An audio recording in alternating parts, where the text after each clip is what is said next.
मदरसे के सर्वे के बाद अब वक्फ की संपत्तियों का भी सर्वे हो रहा है उत्तर प्रदेश में। हमारे साथ अल्पसंख्यक कल्याण मंत्री धर्मपाल जी हैं। धर्मपाल जी, आपसे समझना चाहूँगा, वक्फ की जो संपत्तियां हैं उसका सर्वे हो रहा है, कारण क्या है? देखिए, वक्फ की संपत्तियों की सर्वे हम इसलिए करा रहे हैं कि हमारे पास बहुत सारी ऐसी शिकायतें ऐसी मुस्लिम समाज के लोगों के द्वारा आई। कुछ मुतवल्लियों ने शिकायत की कि कुछ जो चंदा और ऐसा आ रहा है उसका भी दुरुपयोग करने का काम किया जा रहा है। तो इन वक्फ संपत्तियों को हेर फेर करके लोगों के नाम कर दी गई हैं।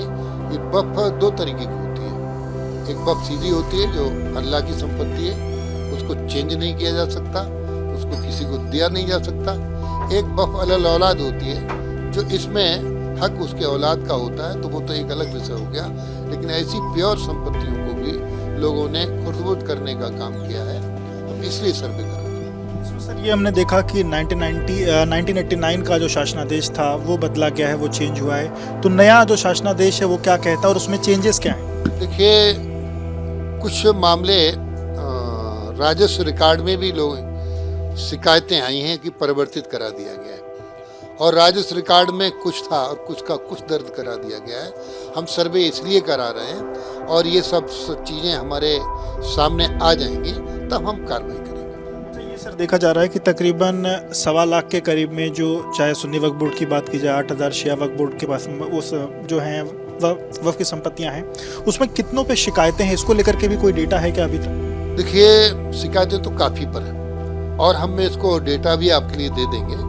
इसके पीछे है सरकार की, योगी सरकार की मंशा है कि हम इन संपत्तियों को कब्जे से मुक्त कराकर गरीब मुसलमान बच्चों के अच्छी शिक्षा के हम संस्थान भी खड़े करेंगे और स्वास्थ्य की चिंता करते हुए उन्हें अस्पताल की सुविधा भी देंगे और टेक्निकल शिक्षा से भी जोड़ने का काम करेंगे।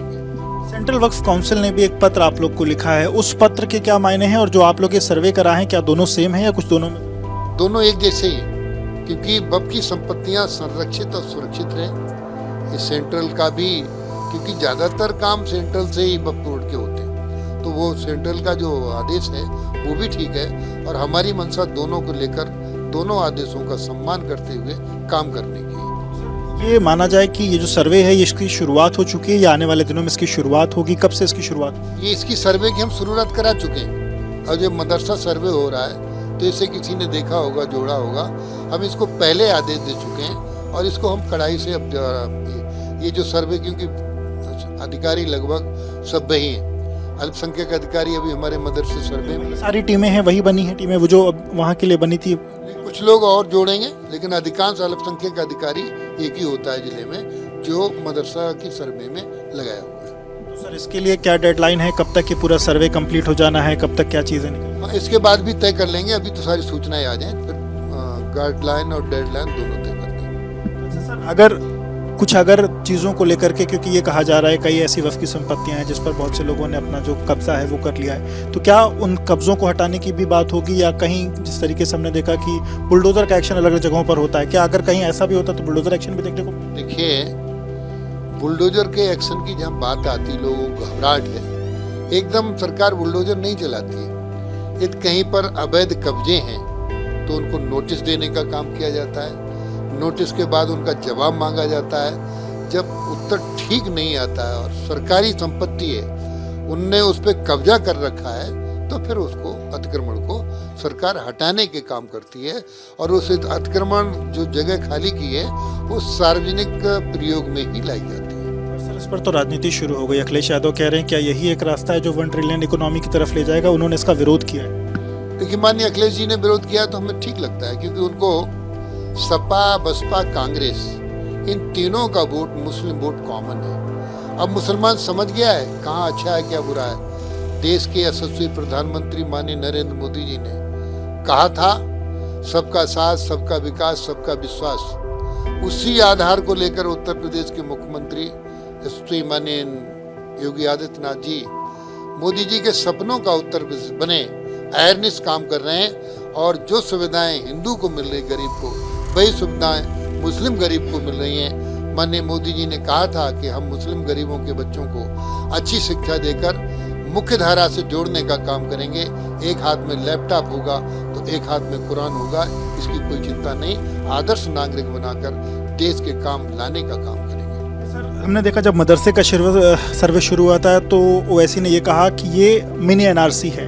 अभी एमआईएम के नेता हैं वो कह रहे हैं ये एनआरसी का एक दूसरा बड़ा रूप है, और उन्होंने कहा कि अगर मदरसे का सर्वे, अगर आप वक्फ की संपत्तियों का सर्वे करा रहे हैं तो जो बाकी जो धर्म से जुड़ी हुई जगह हैं उनका भी क्यों नहीं सर्वे कराते, जो मंदिर से हैं उनका क्यों नहीं सर्वे?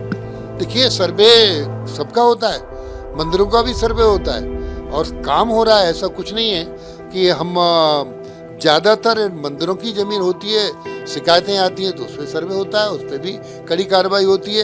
वक्फ की संपत्तियों का हम सर्वे करा रहे हैं, ऐसा कुछ नहीं है। ये सरकार हिंदू और मुसलमान के आधार पर काम नहीं कर रही है, ये न्याय और इंसाफ के आधार पर काम कर रही है। न्याय सबको, तुष्टिकरण किसी को नहीं।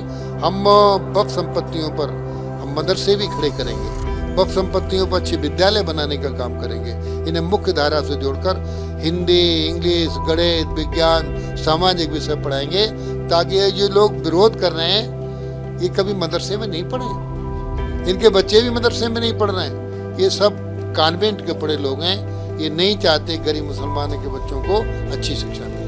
बहुत शुक्रिया बात करने के लिए। तो न्याय सबको और तुष्टिकरण किसी का नहीं, इसी ध्येय पर चलते हुए मदरसों और के बाद अब वक्फ संपत्तियों का भी सर्वे हो रहा है, और उनका कहना है कि इसको लेकर के जो योजना है वो बनाई जा चुकी है। आने वाले दिनों में वक्फ के जो तमाम रिकॉर्ड्स हैं वो शासन तक उपलब्ध होंगे।